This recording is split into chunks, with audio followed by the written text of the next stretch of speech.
Отстаивать интересы бизнеса?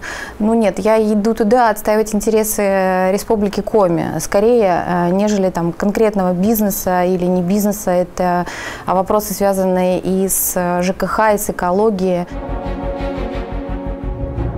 Это абсолютно бесплатная общественная нагрузка. Не положены никакие дополнительные штаты оплачиваемых людей, помощников, пиарщиков и так далее.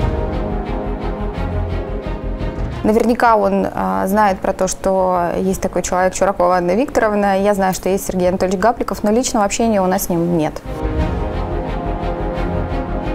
У меня политических амбиций на сегодняшний момент нет. Я не являюсь членом партии «Единая Россия», никогда не являлась членом ни одной из партий. В каких-то проектах мы участвуем в «Единой России», какие-то проекты других партий мы поддерживаем. В Екатеринбурге человек, владелец сети магазинов продуктовых, бесплатно раздает хлеб. Каждый день бесплатно раздает хлеб всем желающим, одна буханка в руки. И был опрос в очереди за этим хлебом, так вот не было ни одного положительного комментария. Кто-то говорил о том, что а почему одну буханку хлеба, а почему только хлеб, почему не колбасу.